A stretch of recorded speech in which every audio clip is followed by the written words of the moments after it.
my god. Letter. Assalamualaikum warahmatullahi wabarakatuh. Halo semuanya, perkenalkan saya Nurlela dengan NIM 250501502069. Saya dari kelas PBSIF dan saya membuat video ini guna memenuhi ujian tengah semester, tepatnya di mata kuliah Morfologi Bahasa Indonesia.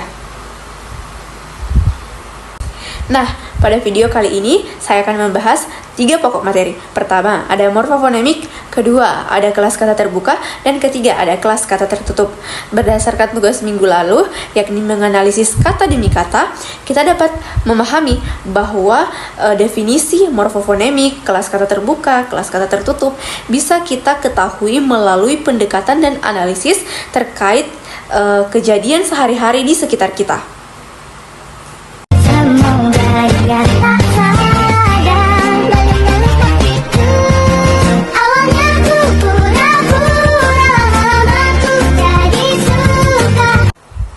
Pertama, kita akan bahas morfofonemik. Sebelum membahas lebih lanjut tentang bagaimana proses morfofonemik, kita perlu tahu apa sih itu morfofonemik. Nah, morfofonemik itu bisa dikatakan adalah cucu dari linguistik. Ya, cucu. Kan linguistik itu ibaratkan punya anak, anaknya itu morfologi. Nah, morfologi ini punya anak lagi, yaitu morfofonemik. Nah, jadi morfofonemik ini adalah cucu dari linguistik, ya. Begitulah. Nah, morfofonemik ini adalah materi yang membahas tentang perubahan bunyi atau fonem.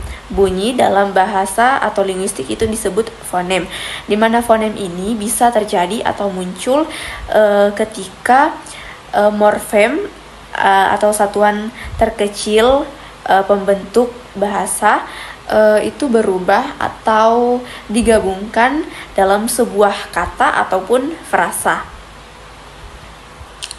Nah, supaya teman-teman di luar sana bisa lebih paham tentang morfofonemik, saya ambil satu contoh sederhana yang sering kita dengar, yaitu menyapu. Nah, di sini kata yang dapat dianalisis adalah menyapu, di mana bentuk dasarnya adalah sapu. Di sini kita dapat menemukan bahwa imbuhan yang berada di kata menyapu itu adalah men. Nah, di situ huruf S itu luluh, teman-teman. Jadi proses morfofonemiknya itu dapat dikatakan adalah peluluhan, karena dalam bahasa Indonesia itu ada istilah ketika huruf depan KTSP, ya, huruf depan sebuah morfem atau kata bertemu dengan imbuhan tertentu, dia itu bisa luluh. Nah, keempat ini KTSP, mereka itu akan luluh ketika bertemu imbuhan. Nah, karena pada kata dasar sapu itu punya awalan huruf atau fonem S, maka yang awalnya mensapu berubah menjadi menyapu. Begitu, teman-teman. Nah, tadi kan kita sudah bahas tentang pengertian morfofonemik, bagaimana proses morfofonemik terjadi. Kita perlu juga mengetahui bahwa di dalam morfofonemik itu ada nama-nama posisi imbuhan. Nah, misalnya imbuhannya itu berada di awal, dia itu namanya prefiks. Ketika dia berada di akhir, itu namanya sufiks. Ketika dia berada di awal dan di akhir, itu namanya konfiks. Nah, ketika imbuhannya itu berada di tengah-tengah, itu namanya infiks. Itu, teman-teman.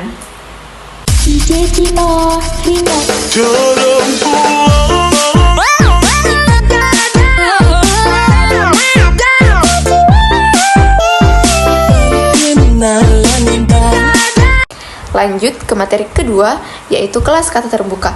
Kelas kata terbuka merupakan kategori kata yang mudah mengalami penyerapan atau penambahan kata baru. Dia ini bisa mengalami perubahan sesuai dengan kegunaannya. Dia bersifat fleksibel, berkembang dari masa ke masa, dan dia dapat dipengaruhi oleh tren, teknologi, maupun budaya. Kelas kata terbuka dibagi menjadi 3, yaitu pertama verba, kata kerja, kedua nomina, kata benda, dan ketiga adalah adjektiva atau kata sifat. Dalam kelas kata terbuka itu memiliki beberapa proses. Di antaranya ada pemajemukan, serapan, pemendekan, dan afiksasi. Contohnya kita bisa ambil dari fenomena bahasa terkini. Kita ambil contoh dalam proses pemendekan. Contohnya halu. Dulunya itu kita menyebutnya halusinasi, tapi seiring berkembangnya zaman dipengaruhi oleh teknologi, banyak anak muda zaman sekarang yang menyebutnya dengan halu. Iya kan? Yang terakhir atau yang ketiga adalah kelas kata tertutup. Kelas kata tertutup adalah kebalikan dari kelas kata terbuka tadi.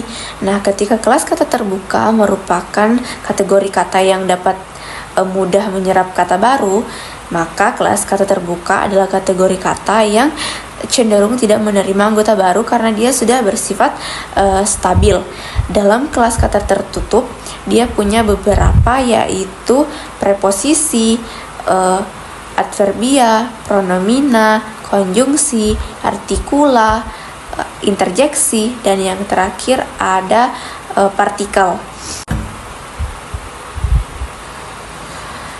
Nah, adapun kesimpulan dari 3 materi yang saya paparkan tadi, yakni morfofonemik, kelas kata terbuka, dan kelas kata tertutup, mampu membantu kita untuk menganalisis, mengetahui sistematika bahasa yang baik, mulai dari bunyinya, bagaimana penyusunan bahasa secara benar dan terstruktur, dan mampu mengaplikasikannya dalam kehidupan sehari-hari.